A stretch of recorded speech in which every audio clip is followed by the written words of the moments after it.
Hi, Thambi sir. Hi. Hi, Thambi sir. Varanasi. Hi. Hi, hello, Satish. Hi. Hi, Thambi sir. Hi. Hello, എല്ലാവർക്കും നമസ്കാരം. So തൊഴിലുടമകളോടെന്നുള്ള ഒരു ചാപ്റ്ററാണ് നമ്മൾ പഠിച്ചുകൊണ്ടിരിക്കുന്നത് അതുപോലെ അത് തന്നെ ആ വിഷയത്തിൽ നമ്മൾ ചർച്ചയ്ക്ക് കൊടുക്കുന്നു.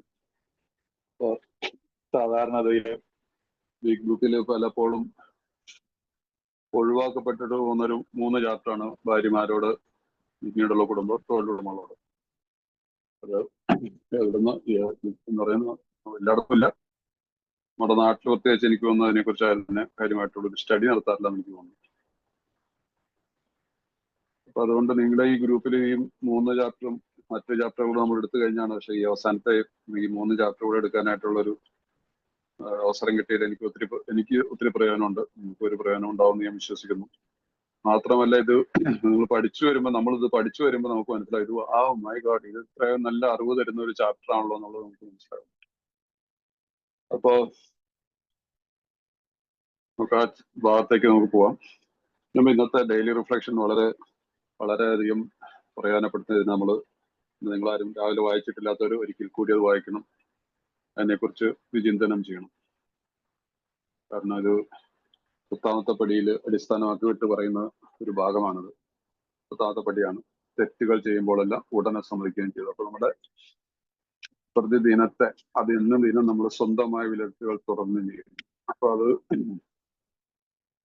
നമ്മൾ പലരും അതൊരു 4ാമത്തെ പടിയുമായിട്ട് അത് കൂട്ടിക്കുഴയ്ക്കും. 4ാമത്തെ പടിയിൽ ഞാൻ എൻ്റെ ധാർമ്മിക നിലവാരത്തെയൊക്കെ ഞാൻ കണക്കുകൾ എടുത്തിട്ടുണ്ടല്ലോ. അപ്പൊ അതുകൊണ്ട് 10ാമത്തെ പടിയിൽ കണ്ടിന്യൂഡ് എന്ന് പറയുന്നുണ്ടെങ്കിൽ അതിനെ ഒരു പദാനുപദം നമ്മളിത് മനസ്സിലാക്കി കഴിയുമ്പോഴാണ് മനസ്സിലായത്. കണ്ടിന്യൂഡ്. ഓക്കെ, അപ്പൊ ഇത് നമുക്ക് ഈ 10ാമത്തെ പടിയുടെ ഈ ഭാഗം പ്രതിദിന നിലവാരം വിലയിരുത്തൽ, നമ്മുടെ അന്നത്തെ ദിവസം കണക്കെടുപ്പ് നടത്തുന്നത് ഇതിനു വേണ്ടിയിട്ട് 10ാമത്തെ പടി വരെ നിൽക്കേണ്ട ആവശ്യമൊന്നുമില്ല. സാധാരണയിൽ നല്ലൊരു സ്പോൺസർ കൊടുത്തില്ല നിങ്ങൾ പ്രോഗ്രാം പ്രാക്ടീസ് ചെയ്യുന്ന അദ്ദേഹം പറയും, തുടക്കത്തിൽ തന്നെ പറയും എന്നും വൈകിട്ട് ഒരു കണക്കെടുപ്പ് നടത്തണമെന്നുണ്ട്. അപ്പൊ ആ ഒരു തുടക്കക്കാരന്റെ രീതി അല്ലായിരിക്കും നമ്മൾ ഈ പടികൾ 9ാമത്തെ പടിയും കഴിഞ്ഞിട്ട് 10ാമത്തെ പടിയിൽ എത്തുമ്പോൾ ഒരു വ്യക്തിയുടെ മനോഭാവം.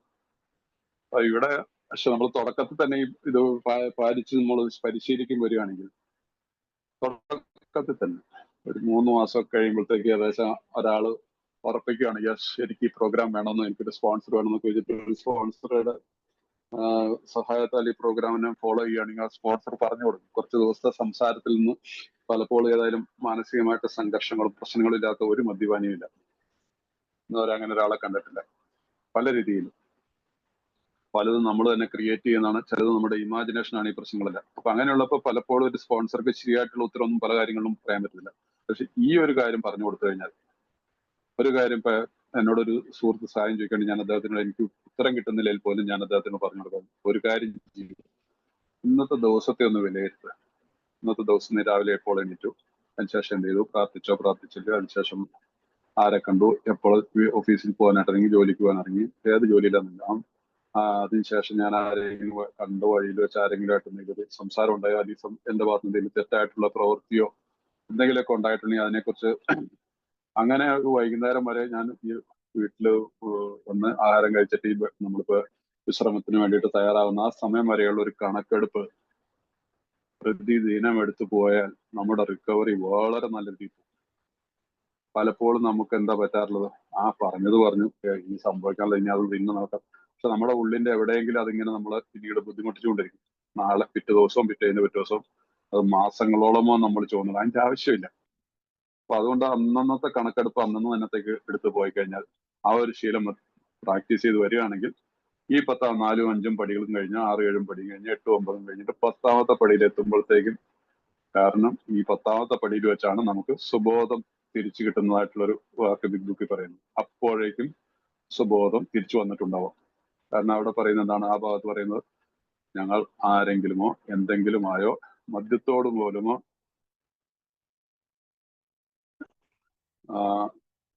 യുദ്ധത്തിൽ ഏർപ്പെടുന്നത് നിർത്തി. അപ്പോഴേക്കും സുബോധം തിരിച്ചു വന്നിരിക്കണം. ഈ stop fighting with anyone anything.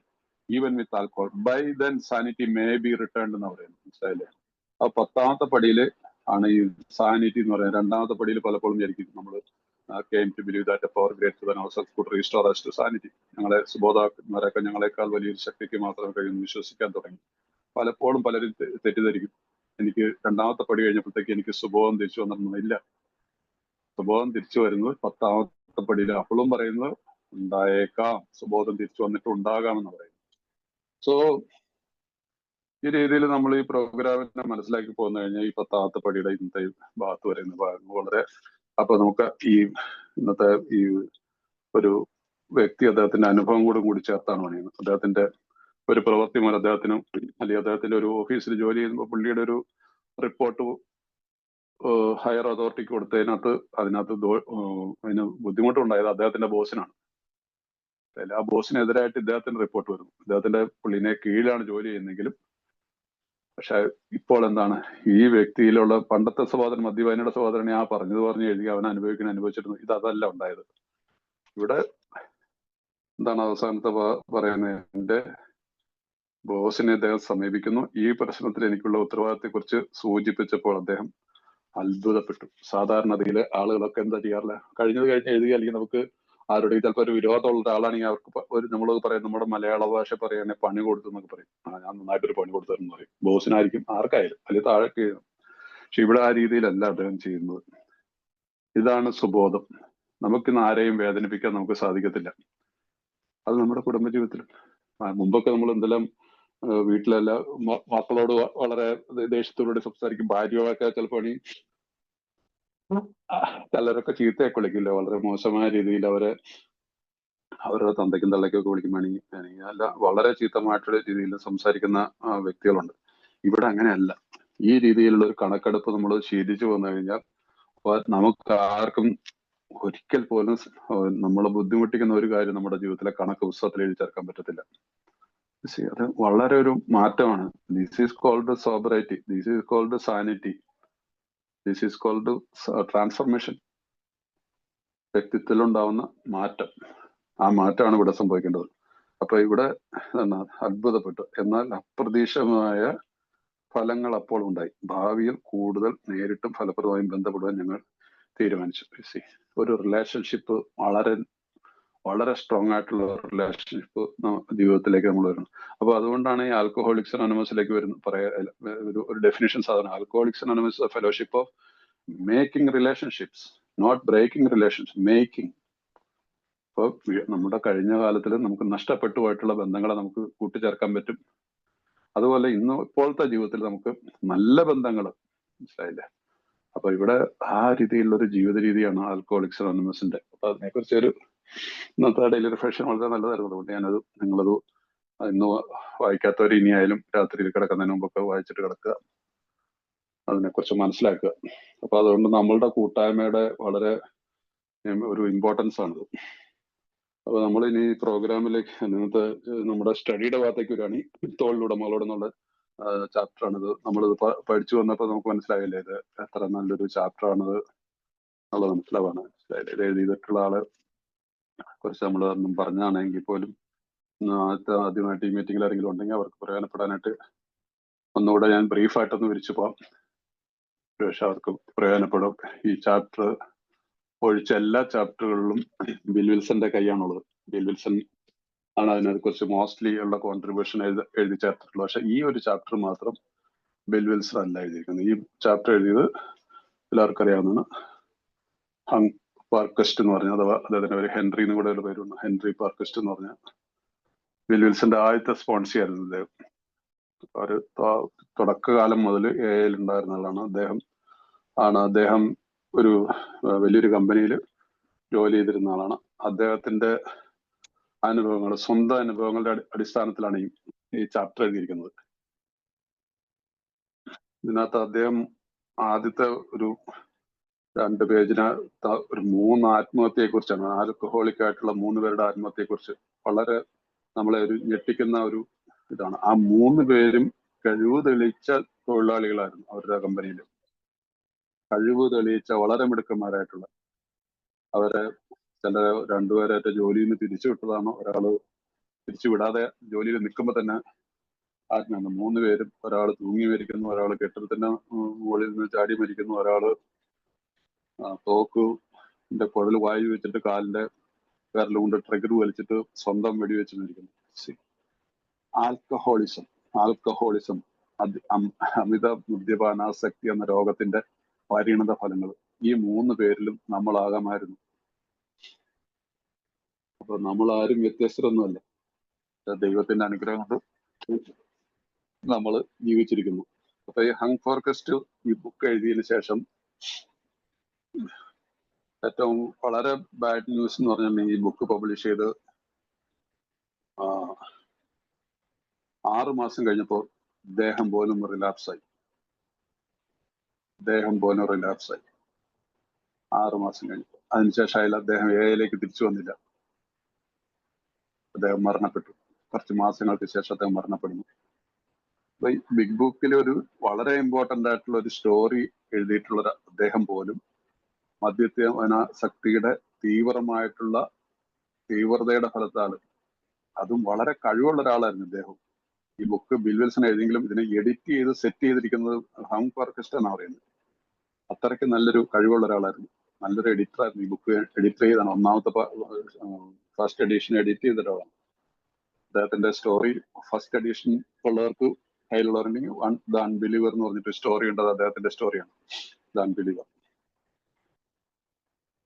പക്ഷെ അദ്ദേഹത്തിന്റെ ഫസ്റ്റ് എഡിഷൻ നമ്മുടെ പുറത്ത് വന്നതിന് ശേഷമാണ് മരിക്കുന്നത്. അതുകൊണ്ട് പിന്നെ ആ സ്റ്റോറി പിന്നീടുള്ള സെക്കൻഡ് എഡിഷൻ മുതൽ അദ്ദേഹത്തിന്റെ ആ ചാപ്റ്റർ ഒഴിവാക്കി. കാരണം അദ്ദേഹത്തിന്റെ ജീവിതത്തിന് അതൊരു റിക്കവറിയിലല്ലായിരുന്നല്ലോ അത് മരിക്കുന്നത്. സോ ഇതൊക്കെ നമ്മൾ അറിഞ്ഞിരിക്കുന്നത് നല്ലതാണ്. അതുകൊണ്ടാണ് ഞാൻ ഒന്ന് സൂചിപ്പിച്ചത്. അപ്പൊ അതുകൊണ്ട് ഈ രോഗം എത്ര വലിയ കഴിവുള്ള ആളെയും വീഴിക്കാം,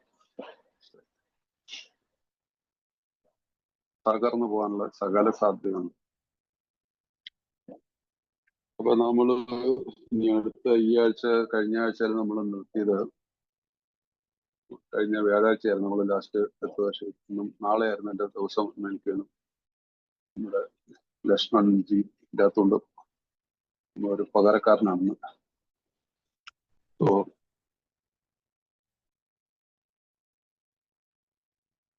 പേജ് നമ്പർ 146. ശ്രീനു കോളേജിൽ വെരി ഗുഡ്. 146 last page. അത് കഴിഞ്ഞിട്ടുള്ള അയാളുടെ ഗുഡിയെ കുറിച്ച് ആ പാരഗ്രാഫിന് കഴിഞ്ഞ അടുത്ത പാരഗ്രാഫ് എടുത്തില്ലേ? എനിവേ 146 ഒരു പാരഗ്രാഫ്. എന്റെ ബുക്കിനകത്ത് ഞാൻ 147 രണ്ടാമത്തെ പാരഗ്രാഫാണ്. എന്നിവ അപ്പൊ ഇവിടെ ഒരു മദ്യപാനിയായിട്ടുള്ള ഒരു തൊഴിലാളിയോട് തൊഴിലുടമകൾ എങ്ങനെ ആണ് സമീപിക്കേണ്ടത്, എങ്ങനെയാണ് അദ്ദേഹത്തെ സഹായിക്കേണ്ടതിനെ കുറിച്ചാണ് ഇദ്ദേഹം തന്നെ അതിനെക്കുറിച്ച് വിവരിക്കുന്നത്. അപ്പൊ ഒരു തൊഴിലുടമ അറിഞ്ഞിരിക്കുന്നതാണ് ഒരു മദ്യപാന. പക്ഷെ ഇന്ന് ഞാൻ കഴിഞ്ഞ ദിവസവും പറഞ്ഞാണ്, നമ്മുടെ നാട്ടിലൊന്നും ഇന്ത്യയിലൊന്നും എനിക്ക് തോന്നുന്നില്ല അത്രമാത്രം ഒരു ബോൾഡ് ആയിട്ടുള്ള ഒരു ബോസിനെ കിട്ടുക എന്നുള്ളത് വളരെ ബുദ്ധിമുട്ടായിരിക്കും. നമ്മുടെ നാട്ടിലൊക്കെ അല്ലെങ്കിൽ ഇവിടെ നിന്ന് കുടിക്കുകയാണെങ്കിൽ വരുന്നില്ല, ഈ പറഞ്ഞ് വേഗം ഫയർ ചെയ്തേക്കും അല്ലേ, നേരെ വീട്ടിൽ പോയിരുന്നെന്ന് പറഞ്ഞുള്ള കാശും കണക്കെടുത്ത് വേണ്ടി 2 അടിയും കൊടുത്തിട്ട് ഓഫീസിൽ നിന്ന് അല്ലെങ്കിൽ ജോലി സ്ഥലത്ത് നിന്ന് ഇറക്കി കൊടുക്കും. അമേരിക്കയിലൊന്നും ആ കാലത്ത് അങ്ങനെ ഇപ്പോഴത്തെ കാര്യം എനിക്ക് അറിയത്തില്ല. ഏതായാലും ഇതിൽ നിന്ന് നമുക്ക് മനസ്സിലാക്കാൻ അവരൊരുപാട് അവരൊരുപാട് അമിത മദ്യാസക്തി കുറച്ച്, കാരണം അവർക്ക് ധാരണയുണ്ടായിരുന്നു. അതാണ് ഇതിനകത്തുള്ളത്. അമിത മദ്യപാനാസക്തി രോഗമാണെന്നുള്ളത് ആ കാലത്ത് തന്നെ വഴിയായിട്ട് തന്നെ മാക്സിമം എനിക്ക് തോന്നുന്നു ബിഗ് ബുക്ക് ഇറങ്ങിയതിന് ശേഷമാണല്ലോ പെട്ടെന്ന് അമേരിക്കയിൽ വളരെ ഒരു അമേരിക്കയിലും ഇംഗ്ലണ്ടിലും കാനഡയിലും ഒക്കെ വളരെ ഒരു ചലനം ഉണ്ടാക്കാൻ പറ്റി ബിഗ് ബുക്കിന്. അതുകൊണ്ടാണ് ഫസ്റ്റ് എഡീഷൻ ഇറങ്ങി ഉടനെ തന്നെ അത് വിറ്റ് തീർന്നു. അതിനുശേഷം 100 പേരിൽ നിന്ന് നേരെ നമുക്ക് മനസ്സിലാവും 6000-8000 ഒറ്റ ആളുകളായിട്ട് പെട്ടെന്ന് മാറി ഗ്രൂപ്പുകൾ വളർന്നു വരുന്നു.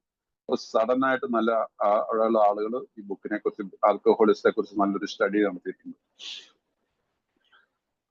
അപ്പൊ അതുകൊണ്ട് അവർക്കറിയാമായിരുന്നു. എനിവേ ഇവിടെ ഇദ്ദേഹത്തിന് ഒരു വ്യക്തിയെ കുറിച്ചുള്ള എങ്ങനെയുള്ളതിനകത്ത് അപ്പൊ 142 പേര് പറയുന്നത്, പിന്നീട് നിങ്ങൾ പ്രസംഗിക്കാനോ ധാർമ്മിക പ്രഭാഷണം നടത്താനോ കുറ്റപ്പെടുത്താനോ ഒരുങ്ങിയില്ലെന്ന് അയാൾക്ക് ഉറപ്പ്. അപ്പൊ ഒരു വ്യക്തിയോട് റിക്കവറിയിൽ വരാനുള്ളൊരു നമ്മൾ അദ്ദേഹത്തിന്റെ ഓപ്പർച്യൂണിറ്റി കൊടുക്കുകയാണെങ്കിൽ അവിടെ വളരെ ധാർമ്മികമായിട്ടുള്ള സ്പിരിച്വൽ ആയിട്ടുള്ള ഒരു ടോക്ക് കൊടുക്കരുതെന്ന് പറയുന്നുണ്ട്. നേരത്തെ ഇങ്ങനെ ചെയ്തിട്ടുണ്ട്, തെറ്റിദ്ധാരണ ഉണ്ടാണെന്ന് അയാളോട് പറഞ്ഞു. ഇപ്പം നേരത്തെ എപ്പോഴെങ്കിലും അദ്ദേഹത്തിന് തോന്നുകയാണ് ഞാൻ വളരെ വലിയൊരു ഉപദേശം, വലിയ ആത്മീയതയുടെ ഉന്നതത്തിൽ നിന്നുകൊണ്ടാണ് നമ്മൾ പറയുന്നതെങ്കിൽ നിനക്ക് അങ്ങനെ ഒരു തെറ്റിദ്ധാരണ അതല്ല. അയാളോട് സിമ്പിളി പറയുക, അങ്ങനെ സാധിക്കുമ്പോൾ അയാളുടെ യാതൊരു വിധത്തിലുള്ള കടുത്തതോ തോന്നലുകൊണ്ടാണ് ഈ ഘട്ടത്തിൽ അമിത മദ്യപാന ശക്തി എന്ന രോഗത്തെ കുറിച്ച് അയാളുടെ വിശദീകരിക്കുന്നുണ്ട്. ഇതാണ് പറയുന്നത്. ഇപ്പൊ ഒരു തൊഴിലുടമയായാലും ശരി, ഒരു സാധാരണ ആളാണെങ്കിൽ നമ്മളൊരു മദ്യപാനിയാണ്, നമ്മൾ ഒരു മദ്യപാനിയായിട്ടുള്ള നമ്മൾ തന്നെ ഒരു ടച്ച് മറ്റുള്ളവരുടെ പ്രവർത്തനത്തിൽ ഈ ഭാഗം മനസ്സിലായില്ലേ. അതിനകത്തും പറയുന്നതാണ് നമ്മള് ഇതൊരു രോഗമാണെന്നുള്ള കാര്യത്തിലെ കുറിച്ചാണ് നമ്മൾ ഊന്നിക്കൊണ്ട് സംസാരിക്കുന്നത്. പലപ്പോഴും ചില മീറ്റിങ്ങുകളിലൊക്കെ കേൾക്കാറുണ്ട്, ന്യൂ കമർ വന്നു കഴിഞ്ഞാൽ അദ്ദേഹം ഒരു വളരെ ആത്മീയതയിൽ അങ്ങ് പൊതിയും. നിങ്ങളുടെ ദൈവാനുഗ്രഹം ഉണ്ടായ ദൈവം നിങ്ങളെ രക്ഷിക്കുന്നുണ്ടെന്ന്, ദൈവം നിങ്ങളെ തെരഞ്ഞെടുത്താണ് ഇന്ന് മുതൽ, അങ്ങനെ ഒരുപാട് നിങ്ങൾക്കറിയാം, അതൊക്കെ ചില മീറ്റിങ്ങുകളിൽ കേൾക്കാറുണ്ട്. അതൊന്നും ഒരു കാര്യമായിട്ടുള്ള പ്രയോജനം ചെയ്തില്ല. അതിന് ഞാൻ കഴിഞ്ഞ ദിവസം പറഞ്ഞെന്നറിയത്തില്ല, അത് പറഞ്ഞതാണ് ജീവിതത്തില്. ബിൽ വിൽസണ് പറ്റിയ അബദ്ധങ്ങളാണ്. ബിൽ വിൽസൺ, നമ്മുടെ ഫൗണ്ടിങ് ഫാദറായിട്ടുള്ള ബിൽ വിൽസൺ ആദ്യകാലത്ത് പറ്റി 1934 അദ്ദേഹത്തിന്റെ ആത്മീയാനുഭവം, അദ്ദേഹത്തിനുണ്ടായിട്ടുള്ള, അദ്ദേഹത്തിന്റെ മനസ്സിൽ കൂടി കടന്നുപോയ വഴികളും എല്ലാം ഒരു ആശുപത്രി എടുത്തുകൊണ്ട് 12 പടികളെ കുറിച്ച് 11 പടികളും, ആ 11 പടികൾ കഴിഞ്ഞ ശേഷം 12ാമത്തെ പടിയെ കുറിച്ചുള്ള മറ്റുള്ളവരിലേക്ക് കൊടുക്കണമെന്ന ഒരു മെസ്സേജ് കൊടുക്കട്ടായി എനിക്കും നിൽക്കാൻ പറ്റുന്നുണ്ട് തോന്നലുണ്ട്. ഇതെല്ലാം ദൈവികമായിട്ടുള്ള ഇടപെടലായിരുന്നു. അതിനുശേഷം അദ്ദേഹം ന്യൂയോർക്കിൽ പല ആളുകളായിട്ട് സംസാരിച്ചു, പല ആശുപത്രികളെ സന്ദർശിച്ചു. ഒരാൾ പോലും റിക്കവറിയിലേക്ക് വന്നില്ല. പക്ഷെ 1935 അദ്ദേഹം ഓഹയോയിലേക്ക് പോകുന്നു, ആക്കറോണിൽ. അവിടെ ഡോക്ടർ ബോബുമായിട്ട് പരിചയപ്പെടുന്നു. അദ്ദേഹവുമായിട്ട് സംസാരിച്ചിട്ട് ഡോക്ടർ ബോബ് റിക്കവറിയിൽ വന്നു. അതിനുശേഷം അവർ രണ്ടുപേരും കൂടെ വിട്ടിട്ട് ബിൽ ഡോട്ട്സൺ എന്ന് പറഞ്ഞ ഒരാളോട് റിക്കവറിയിൽ വന്നു. അതിനുശേഷം ബിൽ ന്യൂയോർക്കിലേക്ക് തിരിച്ചു വരുന്നു. ന്യൂയോർക്കിലേക്ക് തിരിച്ചു വന്നിട്ട് ഡോക്ടർ സിൽക്വർത്തിനെ പോയി കാണുന്നു. സിൽക്വർത്തിനോട് പറയുന്നു, ന്യൂയോർക്കിൽ ആരും പച്ച പിടിക്കുന്നില്ല, പക്ഷെ ഓഹയോയിൽ രണ്ടുപേർക്ക്. അപ്പൊ അദ്ദേഹത്തിന്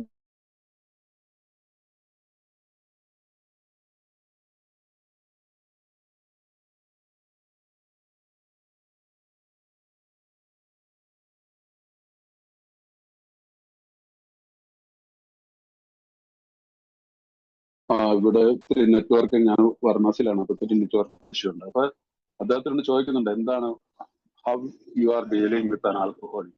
ബില്ല് പറഞ്ഞ് എനിക്കുണ്ടായിട്ടുള്ള എന്റെ സ്പിരിച്വൽ ആയിട്ടുള്ള എക്സ്പീരിയൻസ് ആശുപത്രിയിലും ഉള്ളതിനെ കുറിച്ചാണ് സംസാരിക്കുന്നത്. പുള്ളി പറഞ്ഞ no, it not work. That is your message. The disease of body and mind.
അങ്ങനെ റേഞ്ച് പോയില്ലേ?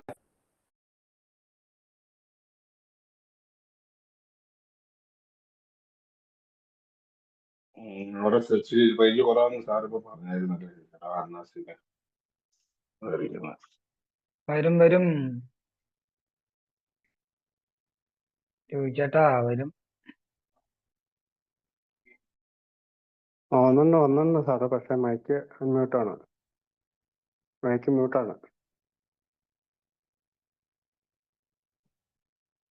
ഇപ്പൊ കേൾക്കാവോ? കേക്കാം. ഒരു മിനിറ്റ്, ഞാനൊരു നെറ്റ്വർക്കിലേക്ക് നോക്കട്ടെ കേട്ടോ. ഒരു സെക്കൻഡ്. കമ്പനിക്കാരൊക്കെ ആദ്യം കാശ് മേടിച്ചെടുക്കും, പിന്നീട് നമ്മൾ